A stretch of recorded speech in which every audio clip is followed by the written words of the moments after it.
Chapter 1077. This is the document for the equipment entrusted to you by the horned demon for the auction.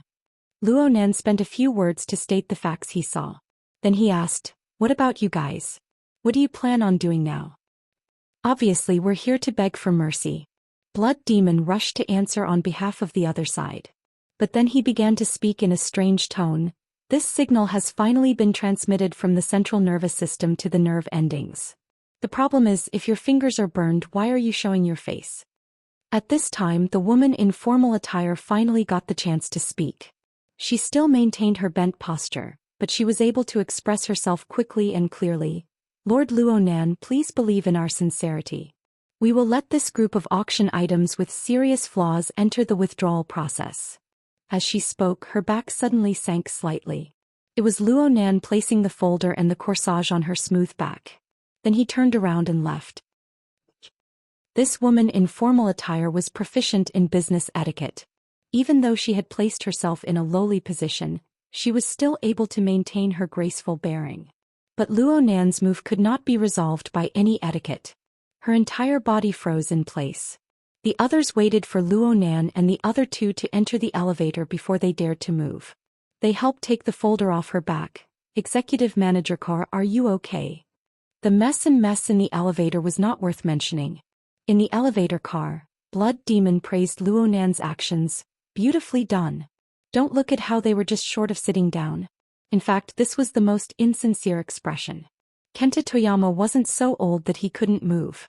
He just randomly sent a person over to talk about a solution.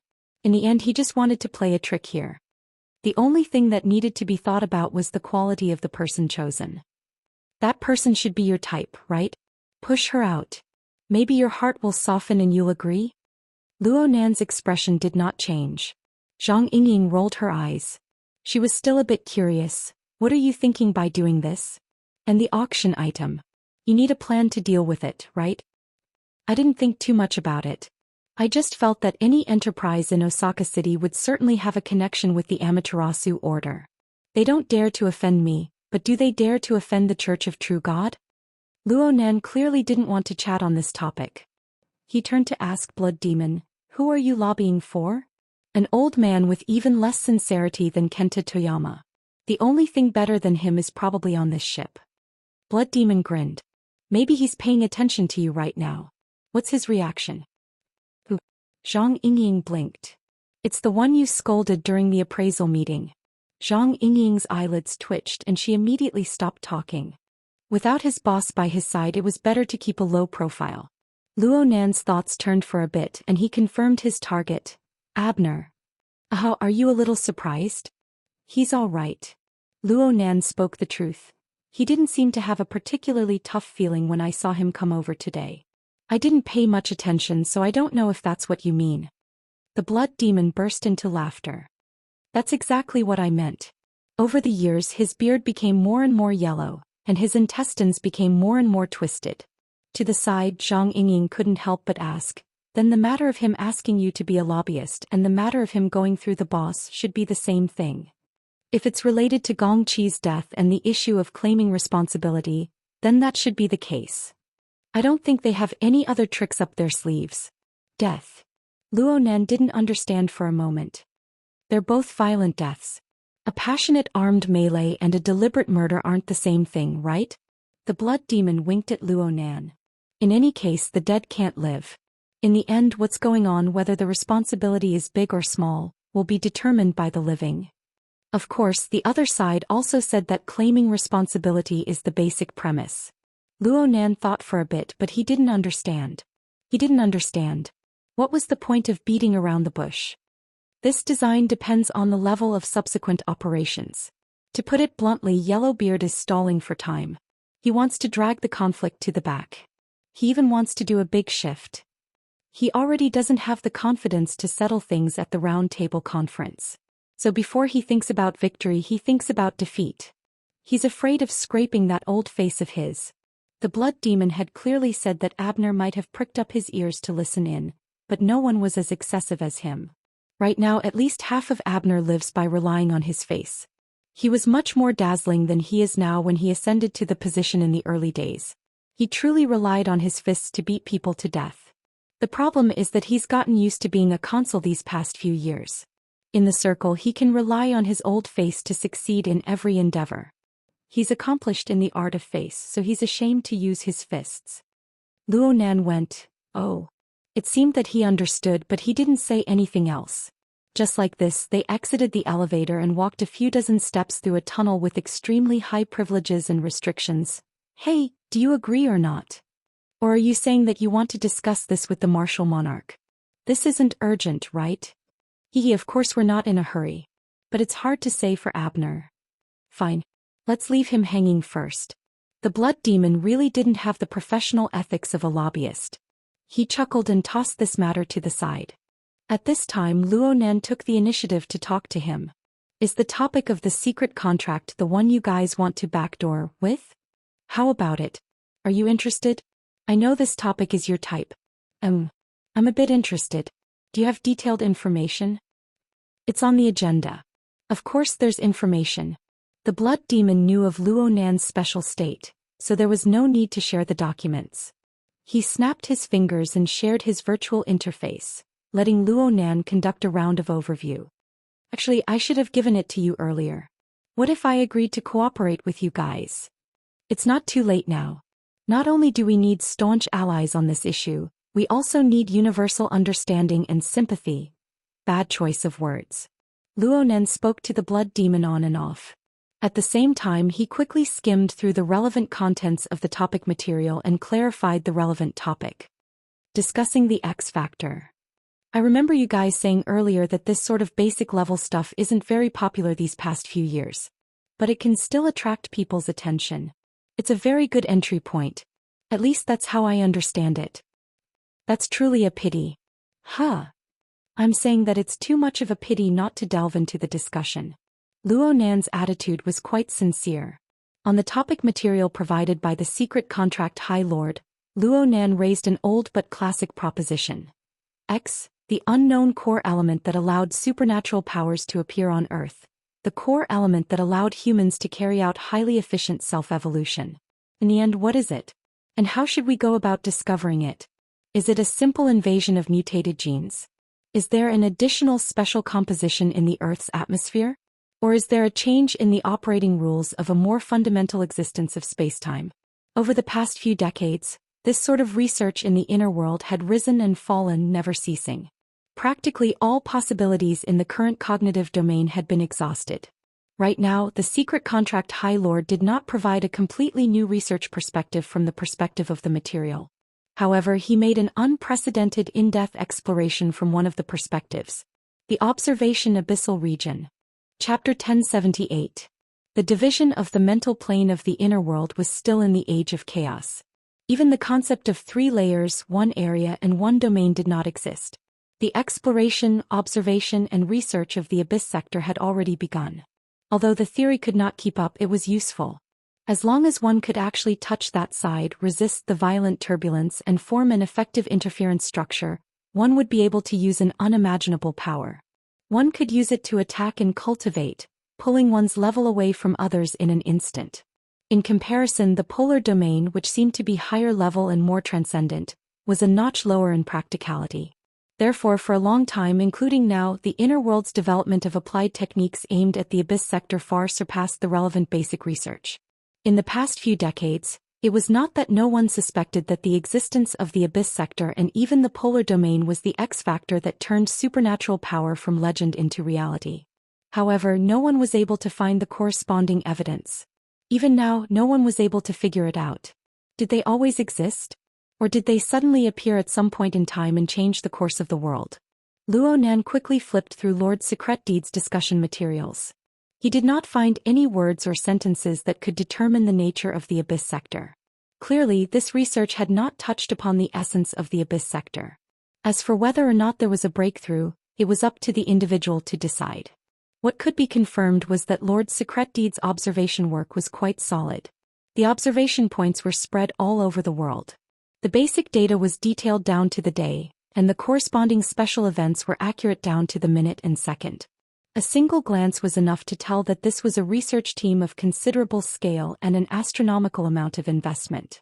This material attempted to speak through data, but due to the unfathomable nature of the abyss sector for the vast majority of people, too many abstract mathematical models were used. They were extremely profound. This was not Luo Nan's domain of expertise. It was quite difficult to restore it to the configuration thinking he was more accustomed to. But Luo Nan's interest did not diminish. I want to take a closer look. Luo Nan decided to search and compare this report with the external neurons database. Perhaps it would give him a whole new perspective. In fact, there were already a few concepts in the material. They were more sensitive to him and they were quite enlightening. Reality might also bring trouble. Luo Nan shot a glance at Blood Demon. No wonder they took the initiative to seek a collaboration. In order to give you a heads up? Blood Demon grinned. Luo Nan didn't delve too deeply into this matter. She had researched these sensitive issues in passing over a long period of observation. She had taken a very righteous stance in the beginning. Even if he knew that they must have some ulterior motive for choosing such a critical juncture, he couldn't say anything. In fact, judging from the Blood Demon's attitude, if he asked a few more questions he might be able to dig something out. But since he had already rejected the suggestion of a deeper cooperation, there was no point in asking further. In any case, he himself was a point that could not be avoided. Since he was already in the whirlpool, why would he be afraid of getting wet? Needless to say, Luo Nan still needed these things for the pressing matter at hand. At this time, the three of them had already returned to the exhibition hall in Area C and entered the venue for the night. Strictly speaking, ever since the Jade Light left Ban City, a trade fair with the theme of distortion had already begun. In this place, the prey and collections of individuals, the raw materials and technologies for production, and even the intangible but extremely important market and connections were all being communicated and traded inside and outside the hall. Now the climax of the artificially designed event had arrived. When he re-entered the venue, most of the booths had been removed, but the exhibition did not stop. Instead, it changed from a general display to a demonstration of fine products and a small-scale auction to warm up the audience. The entire Area C became clamorous, but under the professional guidance of the conference staff, it appeared hot but not impatient. It was noisy but not chaotic. Yes, this had a lot to do with the quality of the people present. Luo Nan confirmed that there were many professionals in the field of distortion aside from the buyers who held large sums of money in their hands. They were either demonstrators, appraisers, or strategists. They clashed and cooperated with each other, clashing with sparks of thought and wisdom. This was very much in line with the design of a technology and equipment trade fair and demonstration. He walked and stopped along the way, occasionally concentrating on some of the project demonstrations and materials. He was completely unworried about the auction that had already begun. Gradually, Luo Nan gained a basic understanding of the most advanced distortion technology of the day. He could confirm that this trade fair was indeed selling goods. This kind of atmosphere design is quite good. He's pretty good. Luo Nan made a casual evaluation. Wang Yu is very good at utilizing the strong points of professionals. Bai Xinyan had probably been waiting here for a long time. She magically popped out from the crowd and inserted herself between Luo Nan and Zhang Yingying. She held onto the crook of their arms in an intimate manner. She looked even more unbridled than she had been in the afternoon. Clearly, this was due to Zhang Yingying's presence. Zhang Yingying, who had instantly become a shield, could not help but roll her eyes. If you continue to court death, no one will be able to protect you. Apologies. The demonstration project died prematurely and I was sold out by my boyfriend. I was carefree, so I drank a few more cups at the party. I was a bit excited. Don't mind me. Bai Xinyan actually blew on Luo Nan's face as she spoke. Sure enough, there was a bit of the smell of alcohol, and it carried an indescribable fragrance. It wasn't unpleasant. Right now, she was no longer wearing the white coat of a researcher. Instead, she wore a plain white evening gown. She lightly brushed off her makeup, and because she was slightly drunk, she had an unbridled and innocent appearance. She looked like a white lotus flower. Luo Nan's expression didn't change. His gaze turned to Zhang Yingying. Zhang Yingying clasped her hands together with difficulty and made a please gesture. Her face was full of distress. Let's do this for now. Whether it was now, the auction, or the follow-up roundtable conference, having a tool by one side would always give them a bit more leeway for change. Luo Nan was disinclined to say anything more, but Blood Demon suddenly became interested. Hey little white flower. You said that your demonstration project is finished. Doesn't that mean you're missing a finale? The auction house is quite embarrassed, right? Little white flower, Bai Xinyan didn't mind this temporary nickname at all. She extended her neck and stuck her cheek out from the side of Luo Nan's head. She chuckled as she continued Blood Demon's words. Exactly. Right now the auction house is a mess. It's too miserable. Blood Demon had an expression of bemoaning the state of the universe and pitying the fate of mankind. He turned to look at Luo Nan. If it's said that the one who started the trouble needs to untie it, shouldn't we take some responsibility for the other side and support them? That's what I'm thinking. Let's give him a show. Of course, I'll speak the truth first. It's also to create a gimmick for the revised card deck that I'm about to publish. First, hand in 1 or 2 pieces of homework. Give me an extraordinary's portrait card. We'll directly put it up for auction. Chapter 1079. Luo Nan felt baffled by Blood Demon's sudden idea. Most of the people at the auction are rich and powerful. They have nothing to do with the inner world. Who would care about this? Blood Demon saw that Luo Nan didn't immediately refuse. Instead, Blood Demon considered the problem of the audience for him. He immediately knew that there was a way. He grinned and wagged his finger. No. Quite a few of them are from the same circle. They're all in the ruling circle. It's just that they use money and power while we use our fists. Blood Demon extended his 5 fingers. He clenched and released them. Plus, as long as you're certain that the card you make has the same effect as before. Tiske. Don't play dumb.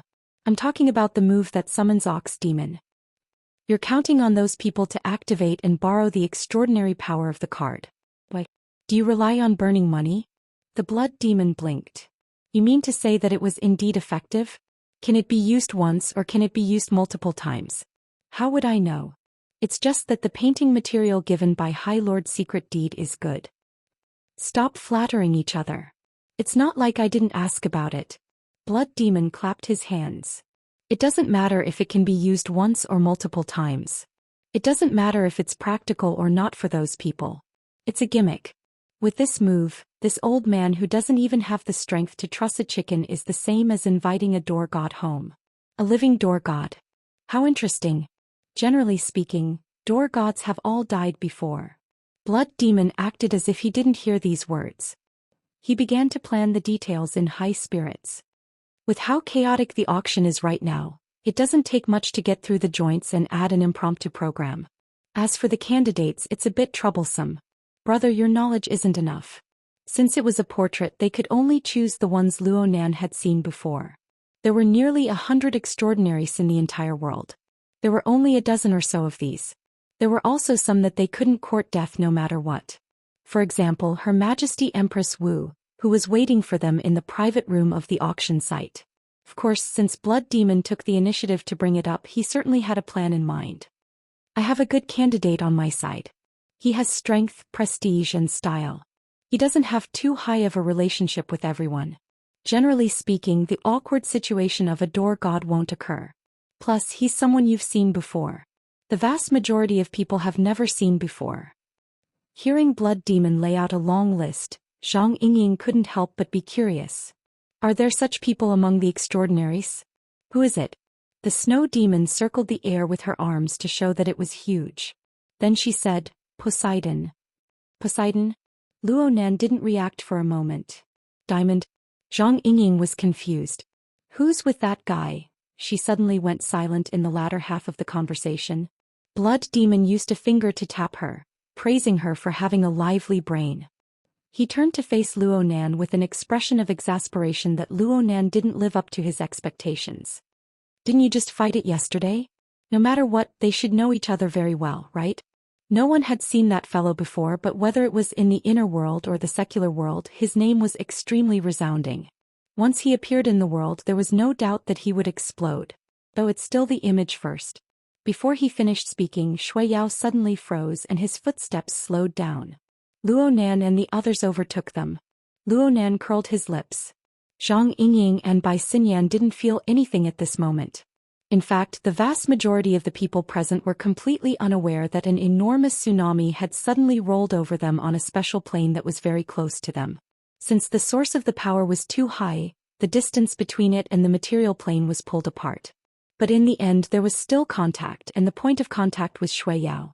Caught off guard, Shui Yao's tyrannical fleshly body, an extraordinary, was frozen on the spot.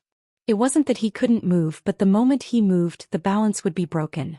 This place would immediately become the center of a direct collision between the two extraordinary powers. The aftermath of the collision was enough to turn the trading center into a slaughterhouse. Luonan hadn't seen this sort of control of power that was on the verge of breaking, where a single strand of force fell to the ground. But it really did come from the coward. To be more precise, it came from the threat of Poseidon. It hated Shui Yao to the core. Perhaps this was the difference between a long distance and a short distance. Luonan was also affected by the aftermath. It was probably a warning. After all, he was the one who was most likely to expose his true identity. Luonan didn't mind. He wasn't afraid yesterday, so what was there to be afraid now? It was just that there was no need. He turned to look at Shui Yao and spoke in a leisurely manner. So you don't know that that person has always attached great importance to his image? Shui Yao grimaced in pain. Luonan wasn't particularly surprised by the fact that the coward was Poseidon. He wasn't a complete idiot. He had encountered such a powerful mutant in the South Pacific Ocean, and he had more or less seen some details about it. As long as he did a bit of homework, he would be able to lock his suspicions onto a relatively small range. He already had a high degree of suspicion that the coward was Poseidon. Now that he had confirmed it, it didn't matter. Well, it seemed like it could be a bit useful. Luonan's train of thought suddenly expanded. Speaking of which, ever since he began perfecting the magneto-optical mica production line, he had always felt that Ox Ghost's petri dish was too small. Sufficiency was a bit low. The system of the blood flame order could be used, but it wasn't compatible. Luonan himself had his so-called believers. His closed system appeared to be quite large. However, there were only 2 or 3 genuine believers. The others were just carriers of thoughts that had been invaded by the altar's spiderweb or distorted by Luonan Qi. They were all in a muddle-headed state. They didn't possess true faith.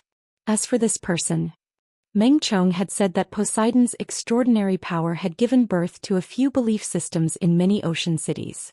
Even though they were scattered and unsystematic when put together, their scale was much larger than Ox Ghost's potted small order. And the direction of this type of belief was often highly related to the ocean, clouds, storms, lightning, and other imagery. If only he could borrow it. Cough. This idea was quite far off. There were quite a few technical problems. Even if he could use it, it wouldn't be tonight. It would be in the future. However, Luonan had another idea that was highly related to Poseidon. He continued to chat with Shui Yao. I heard Blacklion say that in this world, only Poseidon can enter the deep blue world without using any man-made tools? Shui Yao had been given a solid warning, but he couldn't do anything to Poseidon. He felt sullen and followed Luonan with a gloomy face. Shui Yao responded in a bad mood. You want him to take you there? How? Swallow you into his stomach and spit you out when we get there? The difficulty might be a bit high. Luonan believed that the highly sensitive Poseidon was able to perceive the conversation that involved Poseidon. However, Poseidon maintained his silence. Was it disdain or was it afraid of something? Perhaps they could talk about this later. The twists and turns caused by the hole in Shui Yao's brain didn't cause any substantial effects in the end. Aside from Luonan, the group of people knew the layout of the venue like the back of their hands. They arrived at the auction venue without a hitch. Luonan didn't know how the damage to the original booth would affect the layout of the auction venue. He didn't care about this. He would just go wherever Her Majesty Empress Wu led him. The one who opened the door was Meng Chong. This was the chief warrior of the Blood Flame Order. He had originally followed Luonan out to sea, but now he had become Her Majesty Empress Wu's bodyguard. Meng Chong let out a sigh of relief when he saw Luonan. He bowed in greeting. Mr. Luo, Her Majesty Empress Wu has arrived. At this time, the sound of a hammer falling could be clearly seen from the large screen at the front of the room. It's already begun? Think about how many demonstrations you've seen on the way here. Zhang Yingying was the first to walk past him and enter the room. She shouted at Her Majesty Empress Wu, who was sitting on the sofa. Boss, you finally brought them over. Her Majesty Empress Wu grunted in response to Zhang Yingying's coquettish behavior. Her long black hair was tied up casually, resting on her chest. Her body leaned against the armrest of the sofa, and she slowly flipped through the pages of a book. She didn't even raise her head. She lacked interest in the auction that had already begun. As for the drunk by Xinyan, she called out "boss" from a distance. Then she walked on her tiptoes and sat on the other end of the sofa. She propped her arms up, raised her head and breathed heavily. Her Majesty Empress Wu didn't care. As for Luo Nan and Shui Yao, she simply pretended that they didn't exist. It seemed that nothing was more interesting than the Buddhist scripture in her hands. Luo Nan's gaze quickly swept over the three women in the room. He had questions in his mind, but there was no need to get answers on the spot. In the end, he still focused on the large screen at the front of the room. Well, he wasn't just relying on his eyes to see. The auction had already begun, but there were problems with the venue, the auction items, the finale program, and even the mastermind behind the scenes. It would be strange if this event could be held well. Luo Nan was at least 20 minutes late, but the atmosphere in the venue was still chaotic. Whether it was in the Great Hall or in the rooms scattered everywhere, practically no one was able to smoothly enter a state of mind. Many people were the sources of gossip, and at the same time they were broadcasting towers. All sorts of information and emotions flowed within the venue and brewed on the spot. Blood Demon stood shoulder to shoulder with Luo Nan. He adjusted his state of mind from the small twists and turns just now, and he revealed a smile once more. What do you think? You single-handedly created this scene. Don't you feel a sense of accomplishment? I'm not familiar with them and I'm basically unrelated to them. I don't feel a fucking sense of accomplishment. But you need to know that the people here, as well as the people who are paying attention to this place through remote signals, can mobilize wealth and power. They can practically decide the life and death of a third of the people on Earth. Remote? Does the auction allow telephone bidding? Blood Demon couldn't get Luo Nan's focus. He was stunned for a moment before responding. It's hard to say for collectibles. After all, they're similar to works of art. The tempo is always fast. But there are some assets and technical auction items that are more suitable. That's quite ideal. Have you thought about which one to choose? Luo Nan blinked his eyes, his face pure. Didn't you say you wanted to add a program, stir up some gimmicks, and do some operations for the Card Group magazine? You want me to provide cards? I just had a good idea. Blood Demon showed a rare hesitation. This doesn't feel right. Luo Nan didn't care about Blood Demon's thoughts. He continued speaking. Remember that you want to release a commemorative copy? Since you want a door god, some options are very appropriate. Which one do you choose? Or do you want both? Chapter 1080. Kohara Machiko walked through the trading floor expressionlessly. Her wristwatch vibrated on her slender wrist and she pressed the stop button. This action had been repeated many times. Manager Kohara. The subordinate behind her couldn't help but remind her because the call was directed to him. It's a call from the vice president. He wants you to pick up the phone. Hang up. Huh. Hang up, Kohara Machiko repeated. This was tantamount to giving a footnote to her own choice. She had been sent to the jadeite light from a faraway place to be used as a sacrificial pawn. The higher-ups of the auction house and the shareholders of a higher level did not think that they could rely on words and so-called sincerity to make the youngest extraordinary, who was showing off her sharpness by the day, turn a mess into a friend. What's more, sincerity was nothing more than sincerity. No one was willing to raise the price and throw themselves into the abyss of hatred that they were destined to receive no return. It was even more impossible for this to affect the Amaterasu Order's impression of their god. This was just a routine procedure. Kohara Machiko had been sent here merely because she possessed more reasons to be dug out. 1. She was a rare female among the higher-ups. 2. She was quite beautiful and she might conform to Luo Nan's legendary aesthetic standards. 3. She once had some so-called friendship with the woman Luo Nan met in Osaka City, Kitayama Yuehui. Actually, they had only met a few times in business settings. These so-called reasons had all turned into dog's hit after Kohara Machiko and Kitayama Yuehui failed to contact each other. Instead of thinking about these *T reasons and considering the consequences that couldn't possibly be worse, she might as well take another gamble. She had to think about the consequences that couldn't possibly be worse. Up ahead, Luo Nan's room was already in sight. Manager, the auction has already begun. The subordinate reminded with all his might, hoping that his superior would understand that meeting with a major client at this time was hard to escape suspicion. Kohar Machiko stopped walking. She turned to look at her subordinates, who were equally unlucky. Auction. Everyone, we have staked our careers to come here. What does this have to do with the auction? If we don't have this awareness when we return. No, when we return there will be no return to speak of. Just as her subordinates' faces turned red or pale, Kohar Machiko once again felt the vibration of her wrist. But this time the source of the information given by the personal intelligence was completely different. She shuddered and answered the call instantly. A frivolous male voice came from the other side. Beauty manager, it seems that your efforts have paid off. Before our Mr. Luo changes his tenderness towards the fairer sex, aren't you going to come over and deepen it? Kohar Machiko clenched her fists tightly, but she replied in a soft and clear tone. Hey, sorry to keep you waiting. I'll be right there. 5 seconds later, Kohar Machiko calmed down and pressed the doorbell of the private room. And the time she waited was 4 to 5 times longer than the time it took to arrive after the call ended. The fully exposed camera outside the door seemed to be conducting a cold and silent inspection. During this time, Kohar Machiko and her subordinates all maintained a slightly forward and respectful posture, standing solemnly in absolute silence. Finally, the door to the private room opened. Kohar Machiko thought that she would encounter an even harsher gaze of inspection, but she didn't. It looked like no one in the private room was paying special attention to her. The inspection just now was more like a simple and unintentional neglect, a play directed by herself in her mind. The attention of the vast majority of the people here was focused on her target of public relations today, Luo Nan's body.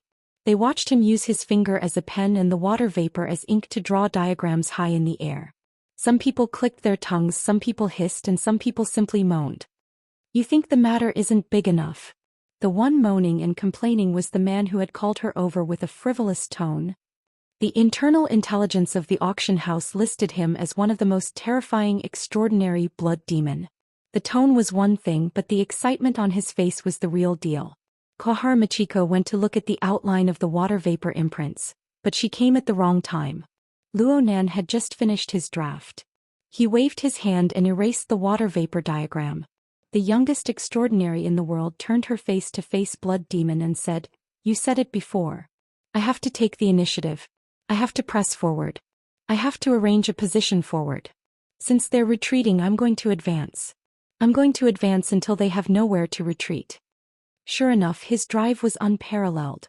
Kohar Machiko, who had just entered, made an immediate evaluation in her mind.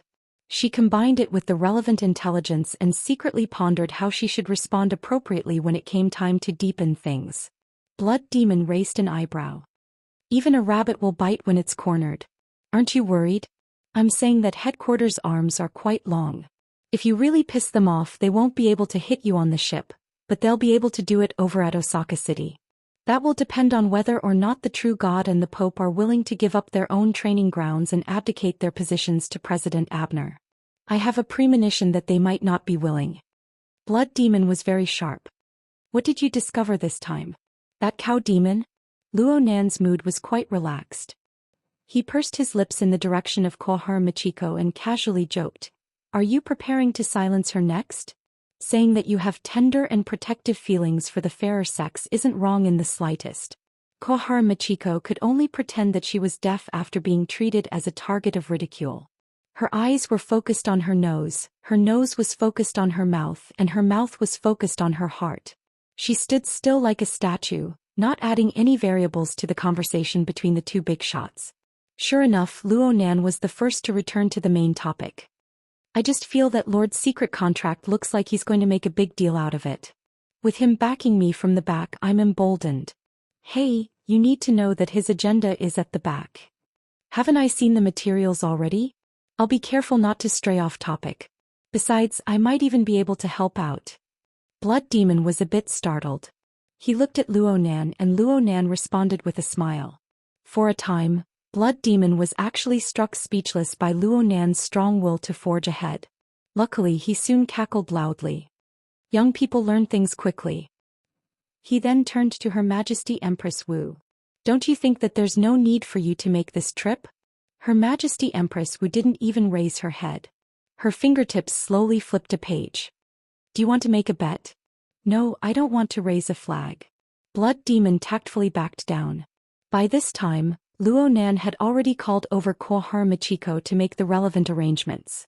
Michiko forced herself to remain calm, but she had a rather resolute attitude.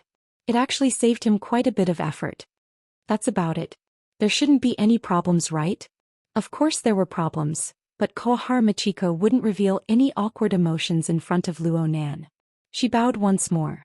It was as if everything was an established procedure, a matter of course. Then please make your preparations, Mr. Luo.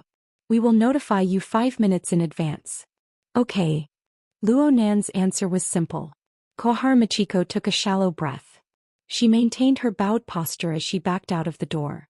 When the door to the room closed, she turned to face her subordinates outside.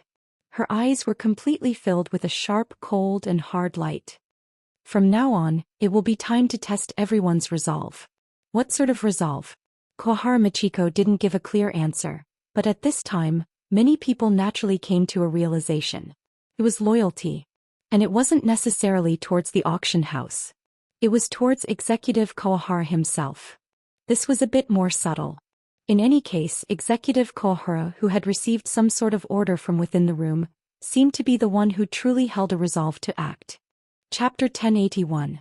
The auction continued to proceed in a chaotic and subtle state. All sorts of useful and useless items were auctioned off, but most of them had a certain commemorative value.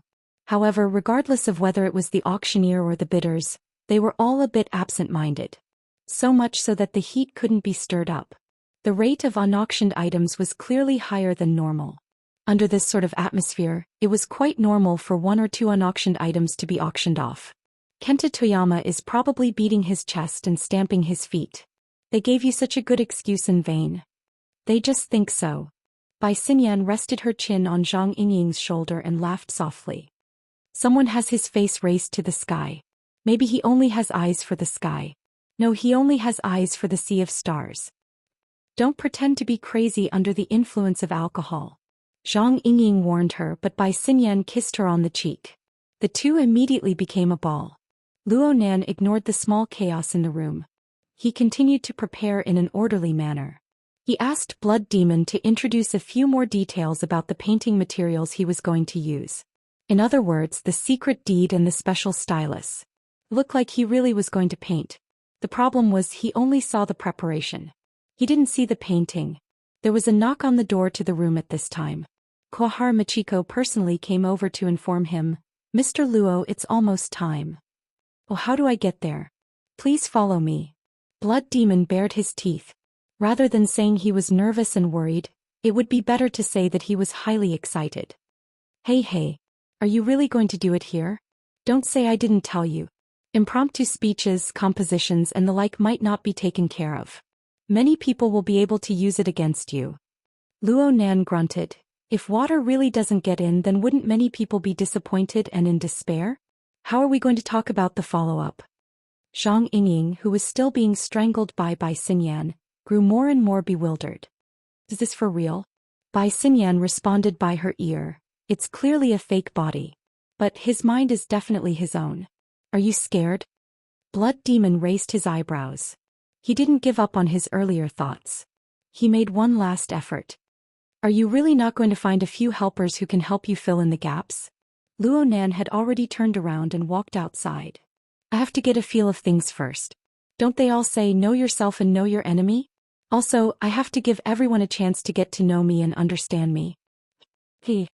Blood Demon watched as Luo Nan left the room. He and Her Majesty Empress Wu were deeply moved. You suddenly felt your blood run cold, didn't you? I didn't. That's because your Majesty has a big heart. Her Majesty Empress Wu laughed soundlessly. She explained a bit more, which was rare for her. He just has a sharp gaze and can see through people's hearts. Then he does what he can to make people feel uncomfortable. From the looks of it, he's still at the stage where he's just acting on his own whims. Even if he's thinking about it, it's not thorough. It's just that you guys can't understand the boundaries of his thoughts, so you're just scaring yourselves. Oh, Your Majesty, is that what you think? The Blood Demon immediately came over. Since we're talking about borders, where's our little brother's border? Why don't we compare? The martial emperor neither agreed nor disagreed. The Blood Demon rolled his eyes and said with a smile, then I'll go first. My keyword is cloak. As he spat out these words, the blood demon smiled, but he stared closely at Her Majesty Empress Wu's expression. The problem was that the latter was still too lazy to even lift his eyelids and said, "Great minds think alike."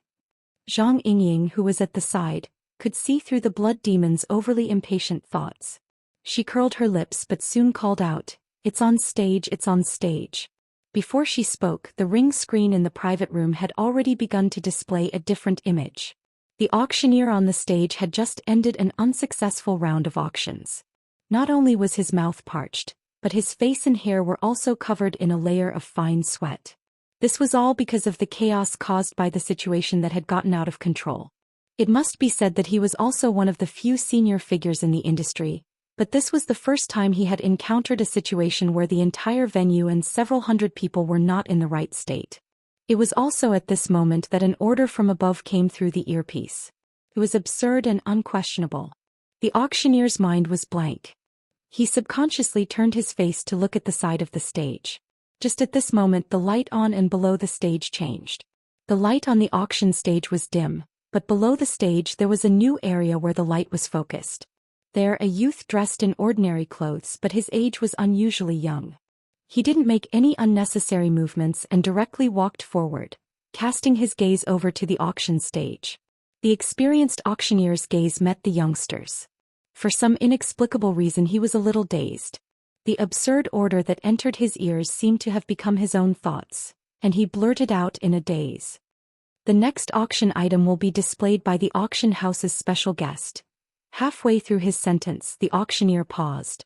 This was because he clearly saw that after the youngster walked onto the stage, his originally casual and informal attire actually transformed out of thin air into a rather decent formal suit. He even wore a bow tie. The only difference was that his age did not match. Why did this formal suit look exactly the same as him?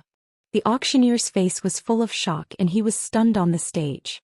For a portion of the bidders below the stage, the series of changes had a rather dramatic effect. There was clearly going to be an exchange between the experienced auctioneer and the youngster who had suddenly appeared and performed magic. After all, not everyone was filled with such thoughts. There were quite a few people on this enormous cruise ship that gathered the most cutting-edge researchers and investors in distortion technology. They were completely ignorant of the undercurrents beneath the auction. And it was precisely this group of people who rather approved of the stage effect before their eyes. They began to applaud and laugh out of sincerity or out of politeness. There was indeed quite a bit of momentum. But not long after, these claps and laughter were extinguished by the indescribably stagnant atmosphere around them. This caused the atmosphere of the auction to become even more bizarre. Luo Nan smoothly replaced the original auctioneer under the attention of all sorts of gazes. He stood behind the auction stage. The stage was a bit high, but it was still acceptable. He stood still and faced the participants of the auction like this, as well as the various cameras. He took a light breath and revealed a smile towards the place where the laughter had first come from. He used a seemingly professional tone to begin his speech. "Ladies and gentlemen, I'm very sorry. Actually, I really wanted to say that those of you who can still laugh right now, please leave immediately. This is because you don't know anything. This is a good thing. Sometimes knowledge itself is pain. The best way to preserve happiness is to maintain ignorance." These words caused the expressions of many people to change. Luo Nan continued speaking without a care.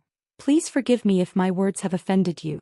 After all, I'm young and this is my first time on the stage. I'm not an expert in matters such as auctions. The reason why I'm able to cross over to host is because I have a background. Actually, there are many people seated here who know me, but there are also many people who don't. There is indeed a certain distance between my circle and everyone else's. Therefore, before I introduce the auction item, please allow me to introduce myself."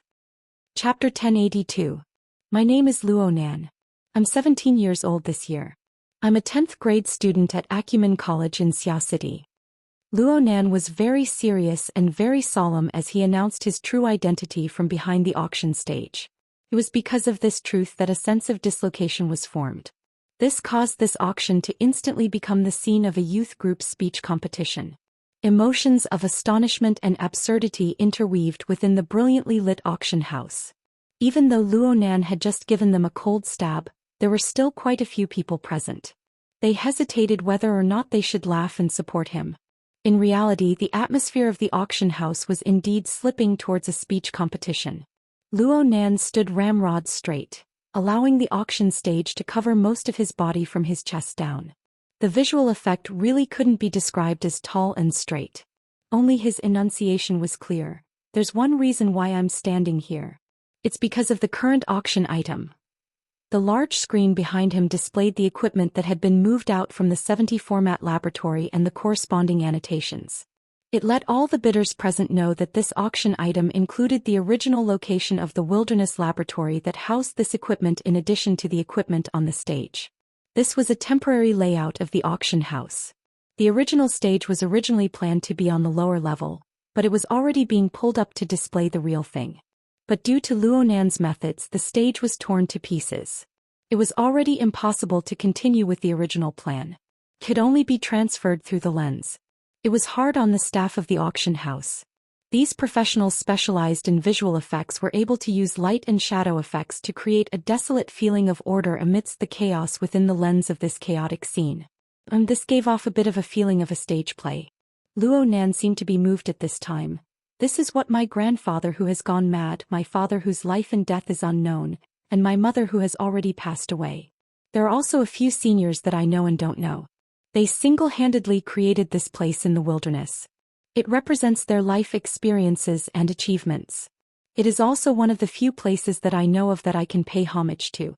The dislocation of the bidders below the stage became even more clear. Some people were hesitant, wondering whether or not they should accompany Luo Nan with tears of sympathy to show their cooperation.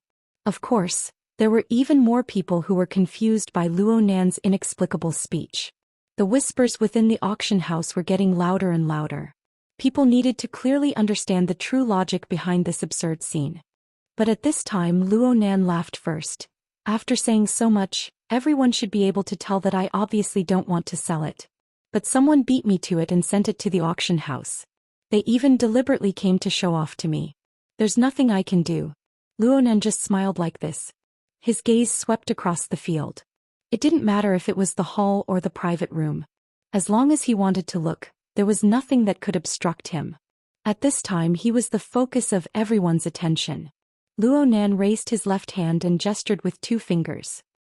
As for the other reason, isn't there a saying? No of no. In order to prevent this kind of thing from happening again in the future, although I am not a member of this circle, I must come here to face all the buyers and communicate with as many people as possible. I need you to know me, my mood, my thoughts and my decisions, and to be able to seriously refer to and evaluate them. It's even better if you can get the corresponding respect. He was clearly smiling, but because of these words, the noise in the venue suddenly weakened. Many tycoons and experts who were whispering to each other subconsciously raised their heads and looked at the stage. His words were subtle and filled with hostility. Luo Nan continued to express his position. I'm still a student right now. I don't have a formal job. I can only rely on my limited lecture time to obtain some labor fees. At the same time, he had a lot of expenses such as personal experiments, family security, and other miscellaneous expenses. He also owed a lot of debts and his assets were really limited. He really did not belong to the same world as everyone else and basically did not follow the same logic. Therefore, I can only use other, unconventional methods that everyone might not be familiar with to achieve my goals. Here I have to thank the Toyama Auction House for giving me such an opportunity, allowing me to host this event and use this place to communicate with everyone. The trouble caused to the auction house. Mr. Toyama, right? Although you're not here, you should be paying attention to this. Luo Nan took the initiative to accurately find the camera. He borrowed the signal of the live broadcast to communicate with someone tens of thousands of kilometers away. Like this, I'll treat it as the interest you guys paid. I'll also consider forgiving you guys. Whether or not there were people smashing cups and banshing thousands of miles away, they didn't know. But at this moment, the venue was already completely silent. Sound. He looks just like a terrorist. Abner, Constance, Star Shaman, and Romanus sat together in a certain luxurious suite some distance away from the venue. These 4 extraordinaries who served in the Ability User Society's headquarters were watching the live broadcast of the auction. Actually, they were looking at Luo Nan's attitude and performance. However, the evaluation was not made by any one of the 4. It was made by the old witch of death, who grew increasingly talkative as she grew older. Her real-time vibrations on the mental plane were enough to ensure that she could communicate with the other four extraordinaries without hindrance. Star Shaman was freed from the awkwardness of being a sound transmission puppet. His mouth appeared to be exceptionally lively, echoing with his teacher as he reprimanded Luo Nan. Is he trying to push the wall? Is he trying to expose the disputes of the inner world in front of everyone? This doesn't conform to the agreement we signed with the Star Alliance Committee. The people here barely have the authority to do so, Abner responded simply. As a genuine special guest of the auction, Abner did not participate in the event. One reason was that he needed to participate in the process had already been erased due to a minor accident. The other reason was that there was no need to step into Luo Nan's most sensitive domain during this special period of time. He felt that his previous expression was too vague, but he was unwilling to say too much, so he cast his gaze toward Romanus. Romanus immediately explained, "Currently Mr. Luo Nan's actions really don't conform to the procedures of the inner world. However, 69% of the people here have the authority to know the truth. The remaining people can basically be adjusted to a certain level. There will be a corresponding psychological specialist to handle the situation. It won't cause too much trouble." Romanus paused for a moment before adding, "When inviting others to participate in this sort of fringe event, it is clear that the inviting party and not the invited party that should bear the costs and the corresponding responsibilities. The Toyama auction house is not thorough enough in this regard." The corner of Star Shaman's lips twitched, but he just laughed it off in the end. In any case, it didn't matter if Abner said it himself or if Romanus explained it on his behalf. The change in attitude that was manifested was not something that could be hidden from others. Everyone present understood the reason. Death Shaman's telepathic thoughts flowed through the void, containing a subtle meaning. This kid doesn't seem like someone who can cooperate. Chapter 1083. Abner didn't respond. He just narrowed his eyes and focused on Luo Nan on the screen. He watched as this young man used a calmness that didn't match his age to communicate with the audience and everyone who was paying attention to the scene. This kind of scene was no longer the same as the first public lecture last year, where he only talked to himself in the professional field.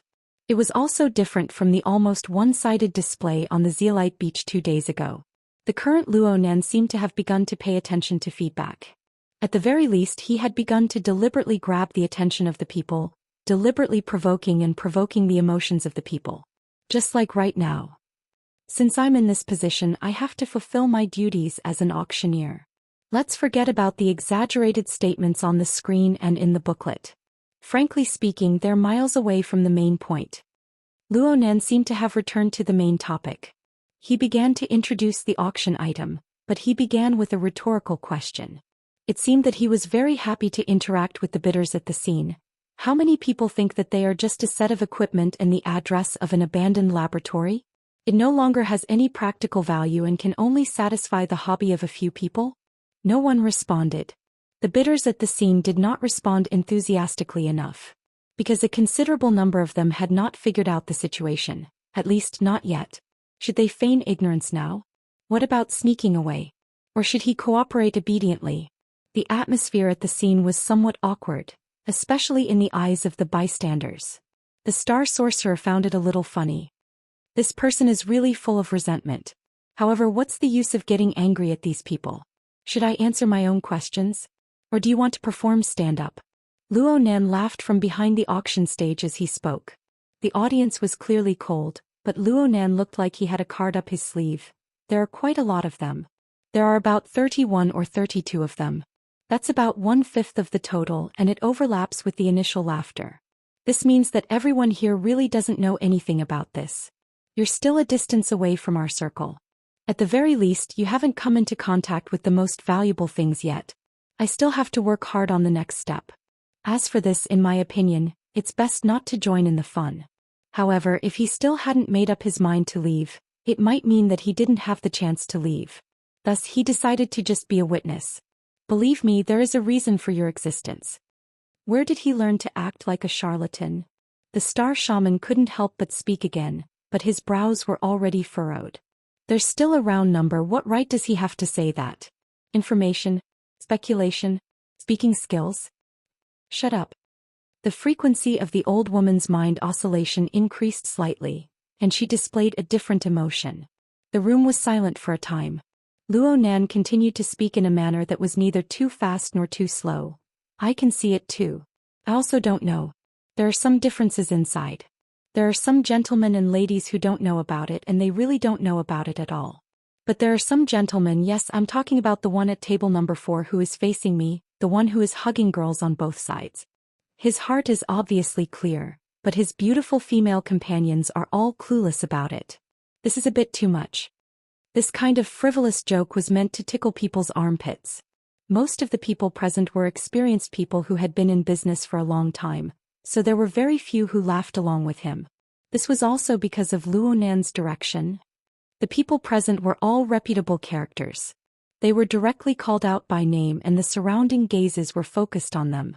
It was hard for them to keep their faces. However, the person who was named was really stunned. It was obvious from his appearance that he was shocked. His anger was greater than his anger, and he had a classic expression on his face as if his thoughts had been exposed. Don't be embarrassed, mister. Thank you for hearing about me from who knows where. Even though I don't know what your name is, there are quite a few people like you who are too much. Everyone should know this in their hearts. I know this as well. Luo Nan's bright gaze swept across the room once more. It seemed to be undirected, but practically everyone subconsciously lowered their gazes. They averted their gazes to avoid meeting his gaze, which seemed to be able to pierce through all secrets. Abner wasn't present, but he still unconsciously adjusted his sitting posture. He wasn't sure if Luo Nan really possessed the ability to read minds, but no one present had raised any objections up until now. Moreover, they had instinctively developed fear in their hearts. This proved that Luo Nan had already achieved initial control over the situation. He could place the emotions of over 100 billionaires and industry elites in the palm of his hand and knead them. This was becoming more and more different from past intelligence. Luo Nan began to fiddle with the remote control on the auction stage. He adjusted the display angle of the equipment on the large screen. Actually, there's no need for everyone's thoughts to be too complicated. In terms of pure equipment, only a few people have collectible value. But those who believe that it has collectible value are basically clear about the true value hidden behind it. The main thing is the location of its location, the object of its research, and the fact that it can be grasped. Me. Luo Nan's tone sounded careless. His words came from wherever he was thinking. But it was unknown how many people in the auction house were dripping with cold sweat because of his words. Their legs were trembling. Yes, more and more people were coming back to their senses. They had allowed this killing star, known as the humanoid infrasonic array, to come to the scene and stir up such havoc. How could there be anything good in the future? What's up with the Toyama auction house? What's up with Wang Yu? What's up with those people at headquarters? Could it be that the rumors were true? That the situation had spiraled out of control? There were already people looking all around, looking for a way to escape. There were also people who had begun to summon their bodyguards. Of course, contacting the organizers and co-organizers was also a very common choice. There were people who directly called Abner. Yes, it was through Romanus, the Secretary General. Abner had already entered a state of communication silence. He was the highest leader of the society in this critical moment. Whether it was in name or in reality, he needed to leave some leeway for final adjustments. Romanus was very experienced in this aspect. Although the people who were able to call him were all big shots who had gone through many rounds of requests, he was still able to calmly respond no matter what request the other party made. Actually, there weren't any new tricks. It was nothing more than targeting Luo Nan. Requests to stop him, reprimands, pleads, and so on. During this period of time, Romanus spoke the most words. We are actively communicating with Mr. Luo Nan. We have transmitted a clear signal and we await his reply. This was the honest truth. Of course, everyone understood the second half of the unfinished sentence. Luo Nan had already received their words, but he didn't give a clear response. Romanus repeated the same sentence pattern and meaning many times, but he didn't show the slightest bit of impatience. He also didn't show any resentment towards Luo Nan. This was because he understood very well that if he were to stand in Luo Nan's position, he wouldn't be clear either.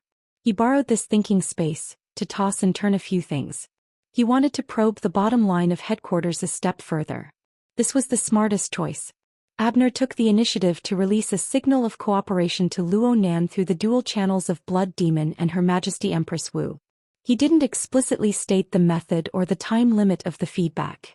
The 2 hours from 8 in the evening to 10 in the evening were tantamount to giving Luo Nan a window to express and vent his emotions. Everyone was calculating their own bottom line. Recalculating. Luo Nan was acting recklessly right now. Of course they were nervous, but they could also observe the intentions of the other party. If Luo Nan had straightforwardly agreed to headquarters' request and maintained a relatively calm and reserved manner, they would have breathed a sigh of relief right now. However, they would absolutely not express their thanks in a formal meeting. On the contrary, they would certainly take a step forward and launch an attack, all the way until they touched Luo Nan's bottom line. Luo Nan's current lack of response was precisely a display of taking the initiative. For the time being, this was correct. Everything was within expectations, but there was one thing that Romanus didn't understand. What was the true meaning behind Luo Nan's venting? Was it purely for considerations of the negotiation situation? This conjecture was admittedly reasonable, but it didn't quite match with Luo Nan's way of thinking, which they grasped. Even if Luo Nan's current behavior in public was more mature than before and had made great progress, there shouldn't be too many deviations in his innermost core. Luo Nan was a stubborn youth who always focused on all sorts of regular structures. He tended to use a set of logical programs to deal with all problems. How could he suddenly become a great charlatan who stirred people's hearts? This wasn't a question of understanding or not. It depended on whether or not his knowledge and ability system could support him. For this reason, Romanus had two conjectures. First, Luo Nan's knowledge structure was more complete and profound than people's previous judgments, deductions, and conjectures. He possessed an even more powerful system to support him. Second, perhaps there was a more direct and purer goal behind the seemingly complex schemes of the human heart? Romanus walked to the balcony outside the suite for the sake of answering the phone. This was one of the areas with the best view on the jade light, but right now he could only see the flickering lights of the ship. The surrounding area was flooded with dark clouds and waves. His eyes weren't good, and his mental senses were warped and disturbed by the increasingly complex changes in the magnetic field. Though it wasn't to the extent of being blind with one's eyes wide open, Luo Nan felt as if he had missed something. It was as if he had missed some extremely important details. Or perhaps they had never understood the details of the book. Luo Nan's voice was transmitted and restored in the room through the digital signal.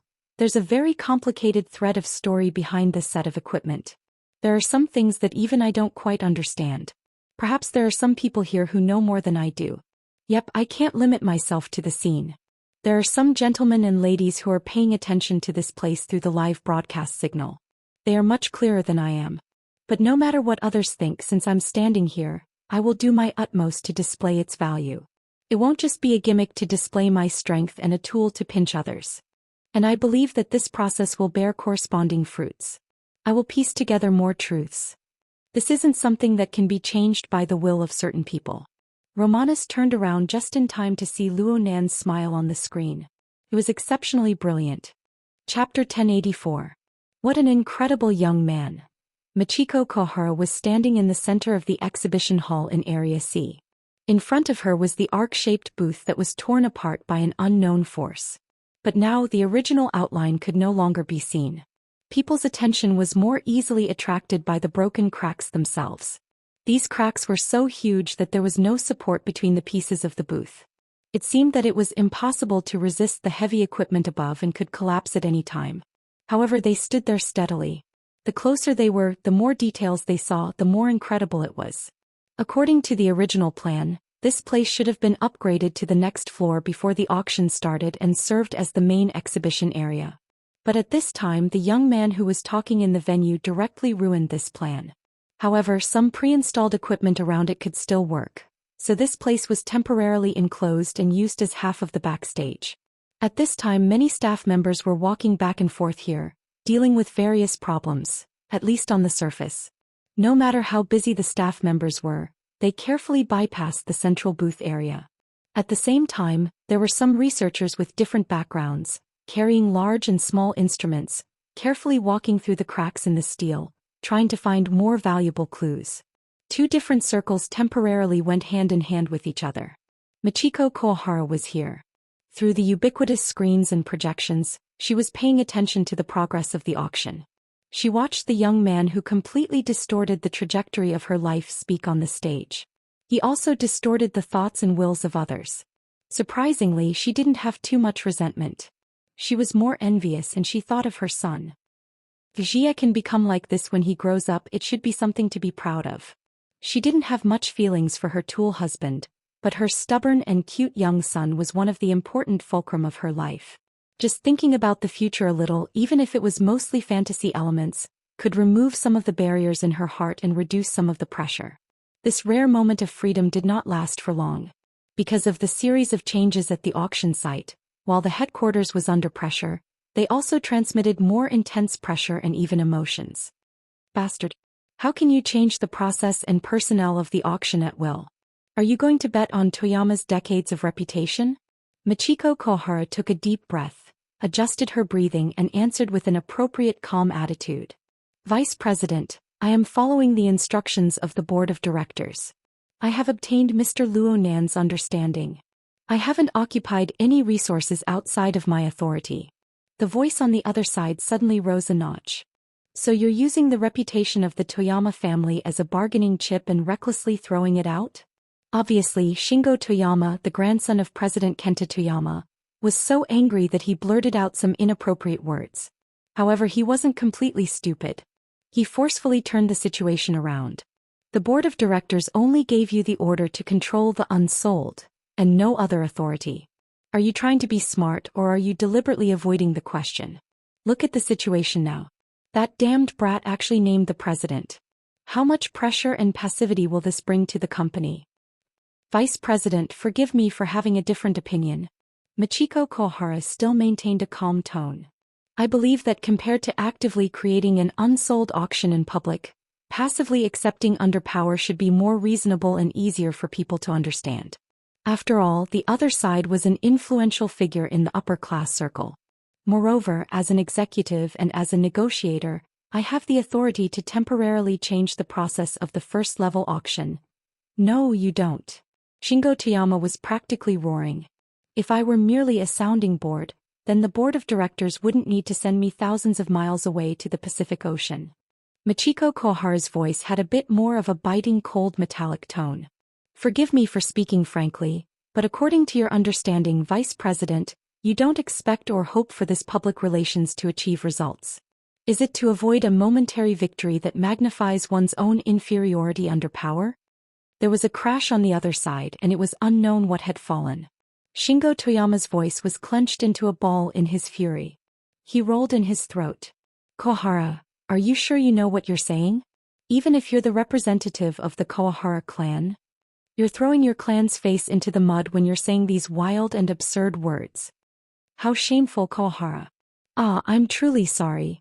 Michiko Kohara used an insincere tone to respond. I will reflect on myself. Please forgive me for being overly excited after completing this mission. Then she hung up the call. Her lips drew a biting cold arc, and it just so happened that Luonan's brilliant smile echoed it. Vauhar clan? Wasn't she already prepared when she was pushed out without hesitation? Was she prepared to sacrifice herself? There really was a truth hidden in the words she spoke to her subordinates before this. She already didn't have the qualifications to return. At the very least, she didn't have the status as an executive. Before and after she accepted this troublesome task, she had also heard similar rumors, but she could not find any reasonable logic in it. Therefore, she still had a glimmer of hope, and even the miraculous fantasy of a lower class, overturning the upper class. But now she was disappointed. It was as she said. The Board of Directors wasn't prepared to succeed at all. They really did want to abandon her, and only she was allowed to be abandoned. Under these circumstances, her efforts had turned into rebellion. This wasn't a good sign. Michiko Kohara was an outstanding woman who often struggled in the business world, especially in a region like Banqing that traditionally lacked strong women. Her will was very firm for her to be able to stand out. She was already prepared to experience a low tide in her heart. She wasn't prepared to go back and suffer the reprimand and humiliation of those old fellows who had decided her fate. She was aware of the consequences of internal strife, but she couldn't accept this misfortune that was like winning the lottery. She would just directly transfer to a flight in D City. She would go to the new continent or the old continent's inland cities and nurse her body and mind. She would make plans after the rumors died down. Her accumulation over the years, whether in terms of wealth or connections, was enough to support her to live a leisurely life. Of course, Koji, who was staying in Banqing, was also a problem. The identity of the fourth-generation heir of the Kohara family might not be so secure. If it really didn't work out, she would agree to a family marriage after a period of deadlock. She was still quite valuable in the eyes of the 40 to 80 generations of Banqing's political and business community. Or she could find a suitable son-in-law and use marriage to try to climb up in a new field. Michiko Kohara calmly planned the future for herself and began to circle some preliminary candidates. She knew that this was another form of pressure relief. But in any case, it was meaningless to stay on the Jade Light.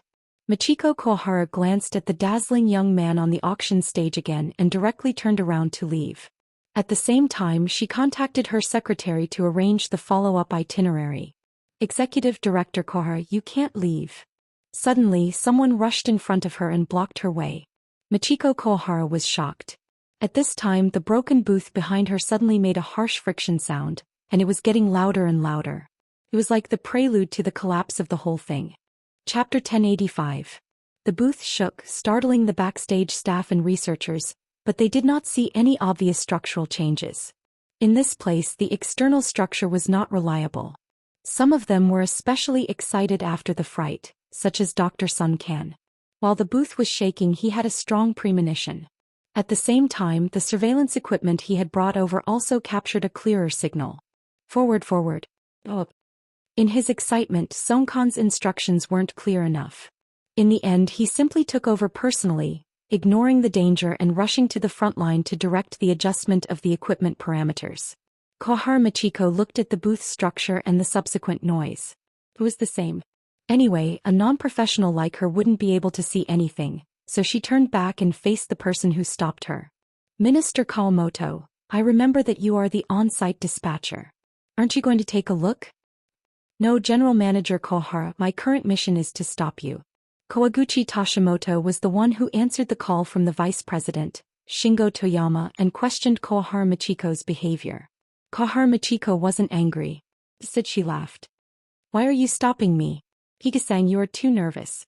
This has nothing to do with me now. I won't do anything else. Hikujun was a robust man in his 40s. Apart from his slightly sparse hair, his face and body shape were relatively regular. However, at this moment his face was flushed and his eyes were shining. He was nervous and excited. Manager Hein, you can't do anything else on the ship, but there's something you must do. You must immediately return to Ban City to report on your work and not anywhere else. Kohara Michiko shook her head. This is not something you should consider. That's right. But now, I have been authorized by the board of directors to supervise your execution of this order. Hikujun took a few deep breaths and adjusted his mentality. You don't need to doubt me, Mr. Heira. I'm here to deliver the message for you, or for the dignity of the Heira family. If you refuse, there will be a clearer order, and at that time I may not call you Mr. Heira anymore. Did you accept someone's order in your dreams? Kohara Michiko coldly commented, Stupid guy, you don't have the right, and the board of directors doesn't have the right to imprison an executive director. Hikujun, who was judged to be stupid, became calmer and calmer. The company doesn't have it, but the parent company does. If the parent company doesn't have it, there are higher-ups. In comparison, I may be stupid, but what are you? The robust man began to approach Kohara Michiko, but the latter's icy gaze had already lost the power to stop him. However, when Kawaguchi-jun approached, his voice softened. Shinzi, I don't want to care about what fate awaits you, I also need to work hard for my own fate. However, on account of the fact that I was once your candidate for marriage, I don't want to forcibly deprive you of your authority. You can try to understand it, even if the more you understand, the more despair you will feel. Your situation is much worse than you imagined. Kohara Michiko was slightly absent-minded, but she quickly stared at Kawaguchi-jun. This man was inferior to her in the workplace, but his outstanding family and school background were enough to support a considerable number of contacts and intelligence channels. What do you know? I don't know anything.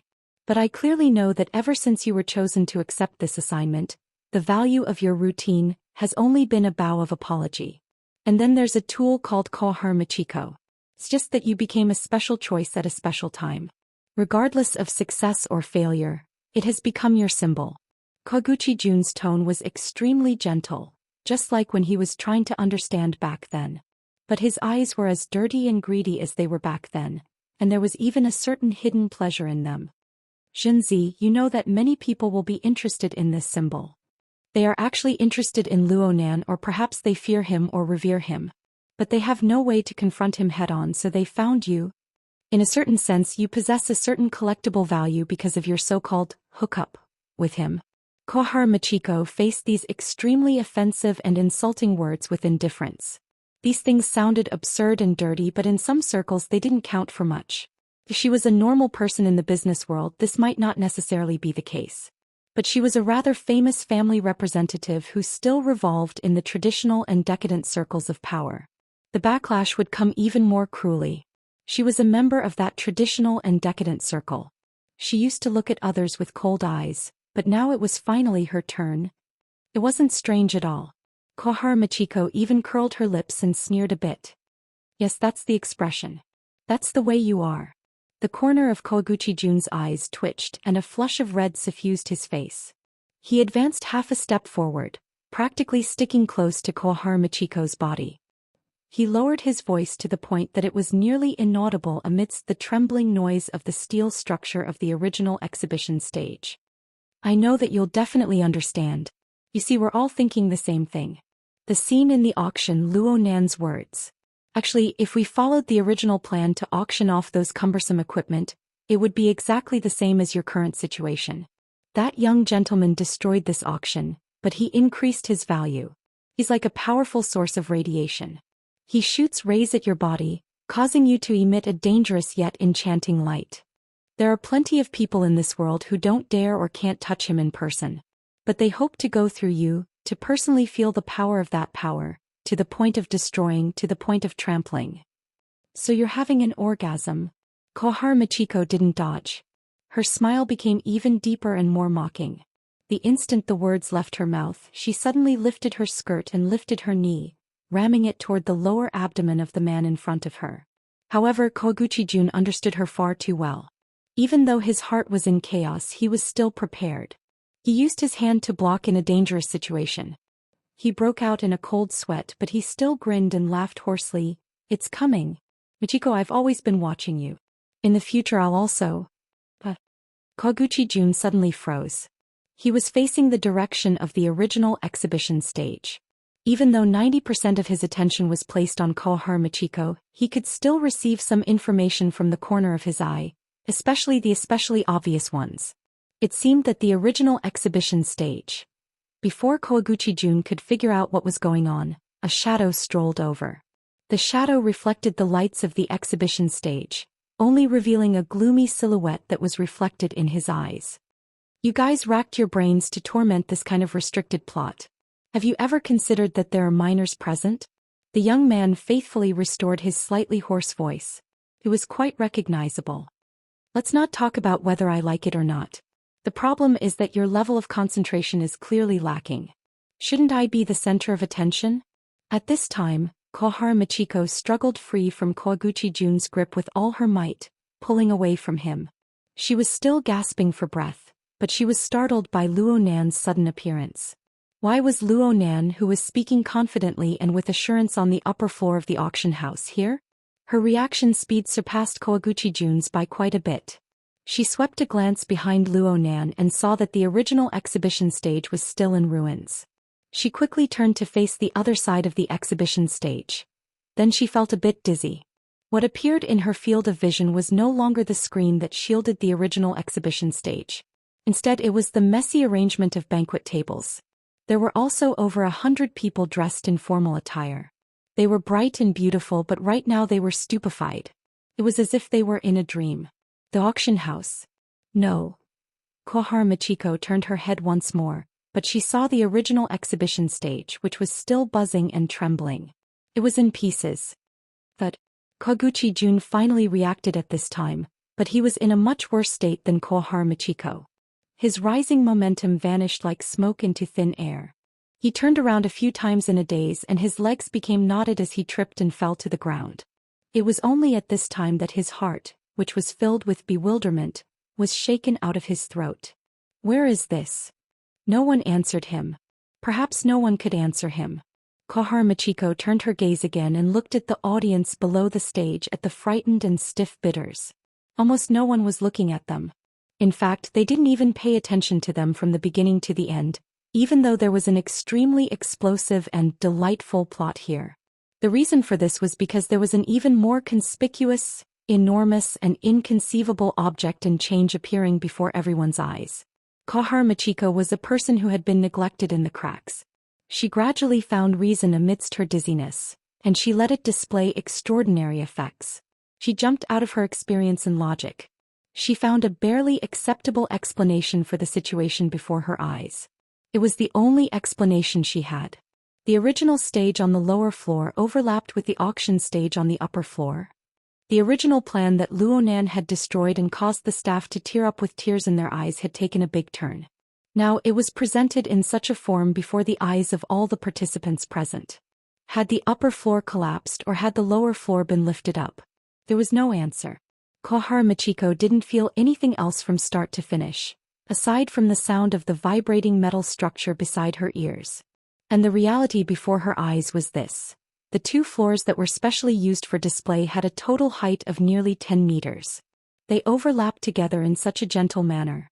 There wasn't even any substantial conflict between them. The auction stage in front of Luonan had disappeared without a trace. That was why he strolled to the front of the stage. This was the place where the original exhibition stage barely had a foothold. Of course, this was a more suitable location for focus. Here he smiled as he welcomed the gazes of everyone present in the entire world. He also felt the sudden explosion of the depths of their perception and emotions. Even if no one spoke, Luonan knew. And it wasn't just the people present. It wasn't just the pitiful first-line personnel on the jadeite light. It included all the living beings in a wider range who were paying attention to this place in various forms. That's right. Luonan's soul cloak had been damaged by sin poison. It was riddled with holes and it had seriously degenerated. It temporarily didn't possess the ability to monitor the entire world, but he still had other methods of detection. For example, a closed system. The so-called closed system was originally a solution formed by Luonan to deal with the lack of range and sensitivity of his mental senses.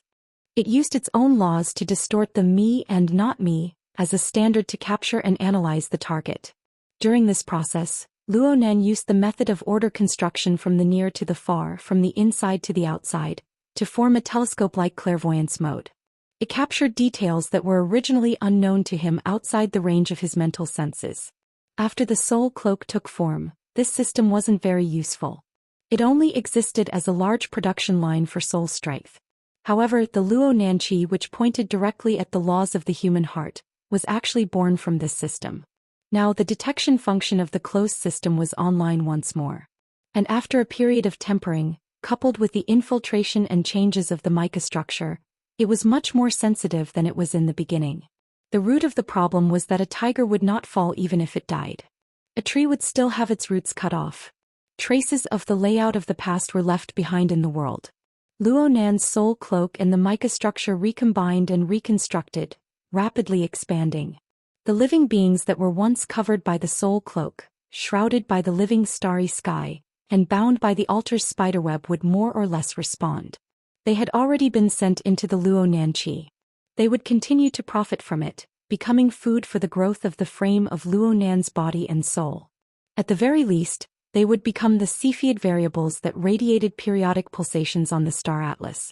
They would provide a clear reference. There were also rich and powerful people from all walks of life who had joined the auction through remote signals. It wasn't necessarily that there weren't any of them. It should be said that there were certainly such existences.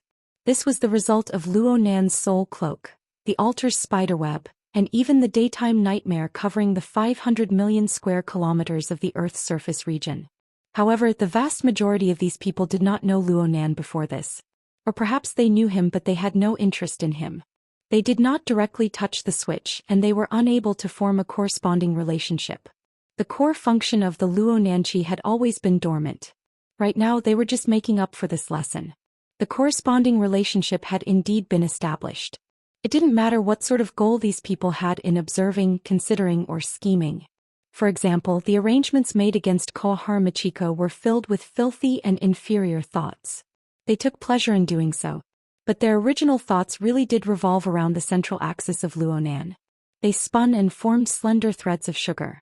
They became ingredients that might not be tasty, but they were indeed usable. The reason why Hikujun was so impatient to reveal his true feelings was because of the interference and influence of the Luo Nanqi. But this wasn't enough. If they had this kind of energy, why did they need to blindly stir things up? Luo Nan believed that the chaotic emotions of these people needed a clearer direction. They needed a more intuitive stimulus. This kind of thing didn't count. And so Luo Nan clapped his hands. Everyone, focus your attention. The reason I've changed the layout of the booth is to enhance the display effect. I don't have enough experience in controlling the scene. If this little magic trick has troubled everyone, then we need to clear our minds and return to the most valuable level. Chapter 1086. A little magic trick? Do the youngsters nowadays all have this kind of temperament? Death Shaman had lived for a long time and was used to flaunting his seniority. He was too lazy to beat around the bush, so he spoke more and more bluntly. No one in the room responded immediately. Almost 5 seconds passed before Constance, who had been silent all this while, spoke. The spatial distortion layers are almost perfect. Just almost. Star Shaman subconsciously retorted. His eyebrows were furrowed and his pale face was nearly transparent. A layer of faint, illusory light circulated within it. It looked like he was staring at the projection on the screen, but he was actually releasing his mental senses to observe the situation. The upper layer has been swallowed up, allowing the lower layer to be lifted up. No, it's directly squeezed together. Then there's the open spatial fault. The connection with the local spacetime is very subtle. Conventional experience was practically meaningless when it came to spatial shifts. Star Shaman's ability to say these things proved that his insight and knowledge were top-notch. Plus, he really did find some flaws. Fortunately, the light was bright. Otherwise, the curtain wall behind us would have been warped long ago. Indeed, it was as Star Shaman said. There was a clear distortion in the material and shadow structure behind the overlapping booth. This was the result of the spatial fault of the newly opened and temporarily swallowed upper layer of the booth. It was the result of mutual interference with the squeezed and distorted local spacetime. And the flaw he was referring to was actually nitpicking. The visual effect was even more astonishing. No matter what, a design was just a design. The execution was the most important thing. A partial distortion of local spacetime, combined with the concealment of the spatial fault. It's almost a dazzling display. Who else could do such a thing now?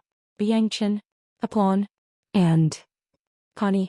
The people Abner pointed out were all famous spatial masters of the inner world. They all possessed the ability to construct spatial distortions and shifts. Among them was Constance, who was next to him. I need time. Constance was very calm. Also, if it's just a temporary confusion without considering the consequences, Robbie can do it as well. He can even do it better. That clown. Abner furrowed his brows just thinking about it. However, thinking of so many possibilities, he more or less weakened the shock brought by Luo Nan's magic.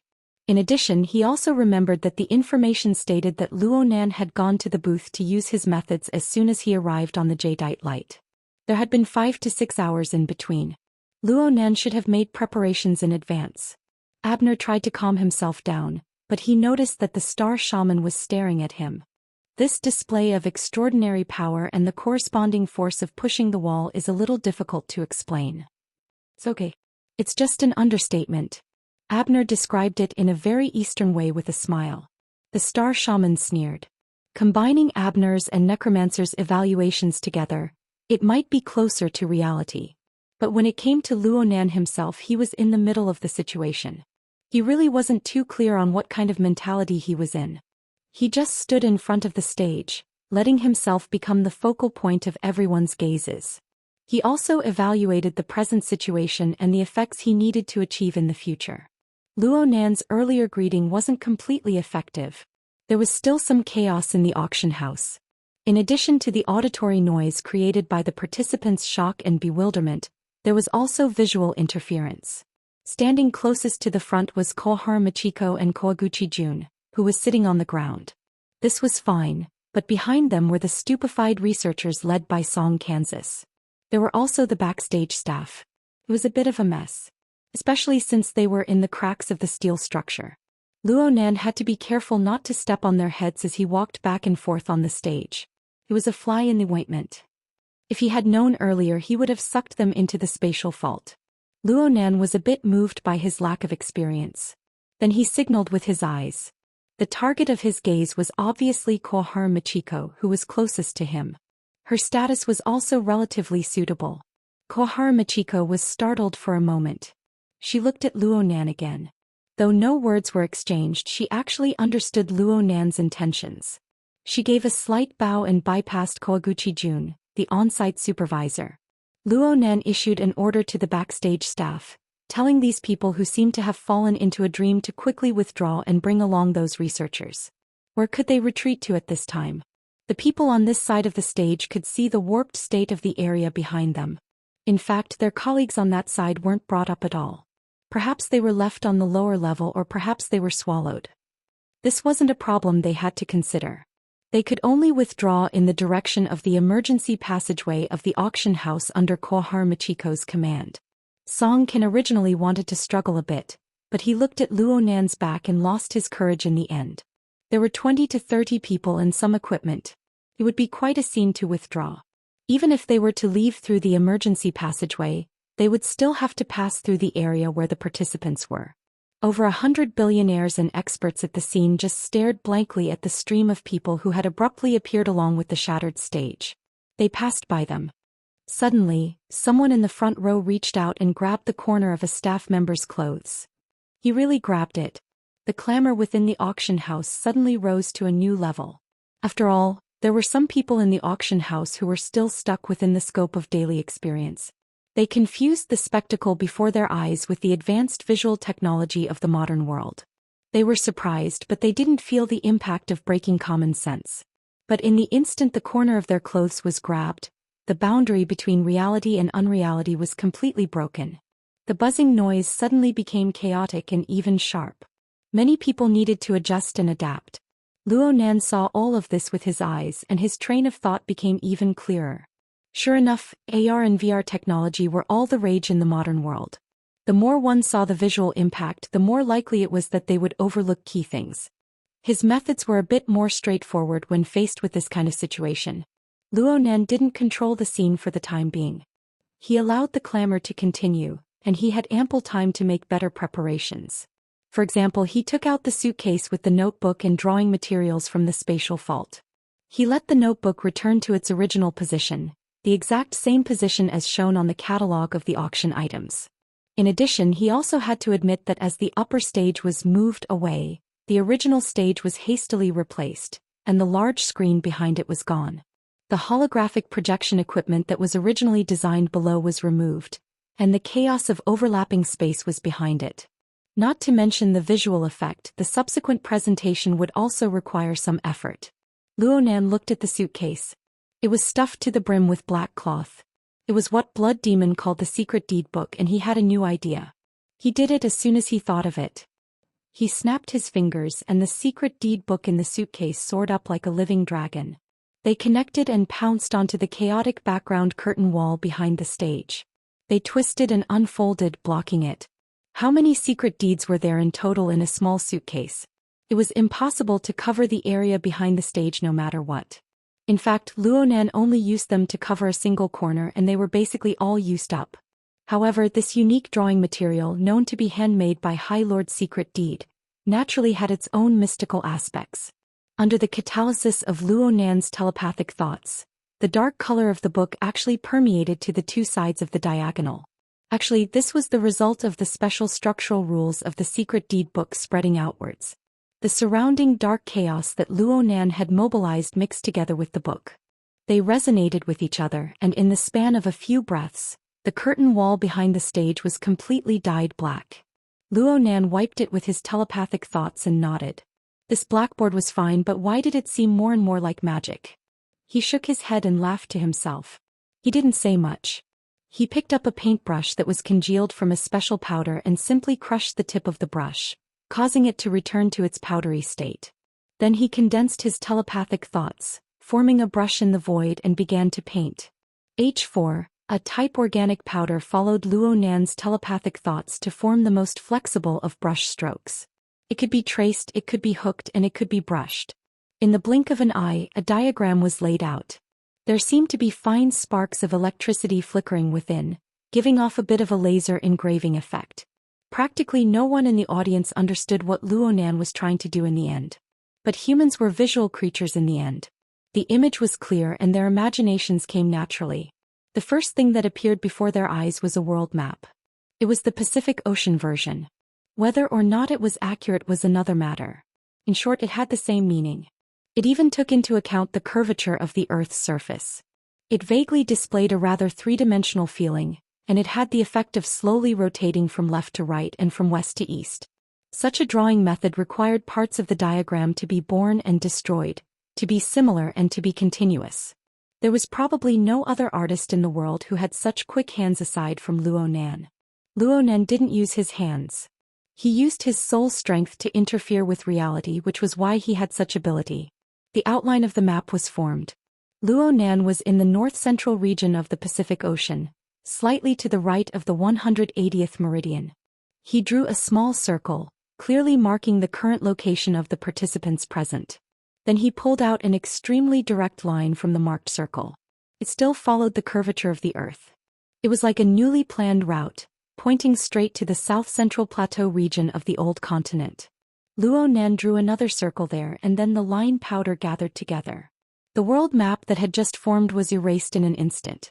Then it reorganized and divided, forming a new outline. Soon one could see that this was the rough topography of the area, and it was still in the process of being refined. This gave off a bit of the flavor of a sand painting. Sure enough, big hands were capricious. "Can't you just use a projection?" Death Witch spat. This time no one responded. This was because everyone, including Death Witch, thought of a problem. Luo Nan had a very detailed grasp of that part of the world. Abner glanced at Romanus, and Romanus understood tacitly. He projected out a satellite map and compared it with Luo Nan's drawing on the blackboard. "The precision is very high," Constance murmured. The satellite image was nothing more than this. But Luo Nan drew closer, layer by layer, layer by layer. Every time the outline of a scale was formed, he would erase it and enlarge it. It was reasonable to say that he had drawn it in accordance with the satellite image. But the choice was appropriate and the application was ingenious. It wasn't a simple transfer. Instead, it was a true understanding in the heart, and it was a representation of the outside world. This was a human method, not a mechanical reproduction. Just like this, the scale of Luo Nan's version of the map was enlarged all the way to around 1/500. It actually continued to be enlarged. At this scale, the larger community could no longer fit within his field of vision. But during the process of the image's manifestation, even if Luo Nan didn't say a word, everyone was certain that there was a clear focal point under his pen, and it was constantly drawing closer. Luo Nan used an extremely simple yet miraculous drawing technique to create a vivid and lifelike situation. It was as if he had brought the people of the auction house aboard a passenger plane. The plane was rapidly descending, heading straight towards the depths of the desolate and uninhabited wilderness. Rationally, the extraordinaries were convinced that this wasn't a simple problem of drawing technique. It also involved Luo Nan's guidance on the mental plane. The people at the scene weren't the only ones affected. They were affected as well. They all sensed a certain directivity. This was a hypnotic guidance structure. It was very likely that one would fall for it just by looking at it. This was a function that ordinary projections didn't possess, no matter what. Looking at it this way, Luo Nan's insistence on drawing could be explained. Finally, Luo Nan's drawing of the image was fixed at a certain scale. Right now it was practically 1. From the perspective of the audience, they were just a bit further away. They were looking at a shore from a distant position. It was like the edge of some lake. That's right. Luo Nan's drawing of the image gave more and more details to support it. The ripples of the water were calm and slightly hazy, the towering mountains in the distance, the dark clouds in the sky, and the wild animals that came here to forage for food and water. There were even some species that possessed clear mutant characteristics. All of them decorated the surroundings. Luo Nan's sketching technique was displayed to the fullest in this moment. Though it was a simple drawing, it was extremely charming. The viewer just needed to have a bit of imagination to have the feeling of being immersed in the scene. Some people thought that they should be at the center of the lake according to this point of view. This was a bit like virtual reality. Luo Nan didn't even need to say anything at this time. The vast majority of people could guess that the location of the laboratory that was bound to the auction equipment was at a certain location in this wasteland. Actually, many people had already gotten wind of this beforehand. But with Luo Nan's drawing, it really seemed like the next step was the opening scene of the laboratory's door. There were already people who began to secretly memorize the various details displayed in the drawing. Some people simply took pictures, preparing to borrow some supercomputer resources to quickly restore and compare. They wanted to seize the initiative and give it a try. There must be a second to everything. One person takes the lead and the crowd follows blindly. Even though everyone knew very well that Luo Nan didn't have any reason to easily reveal the location of the laboratory to the public in this manner, they couldn't stop someone from setting an example. Soon, all sorts of lights flashed behind Luo Nan, who was engrossed in drawing. The amount of data transmitted in the venue and the surroundings increased dramatically. This level of concentration is what I need. Luo Nan evaluated. Under the control of his telepathic thoughts, the scene on the curtain wall maintained a seemingly ordinary yet extremely extravagant dynamic effect. Though the mountains didn't move and the water didn't move, the wild animals that drank water by the lakeshore displayed rich details of their activities. Especially the considerable number of wild donkeys by the lakeshore. They swarmed endlessly and slowly moved along the lakeshore, gradually revealing new details that were obscured by their figures. Luo Nan turned around at this time.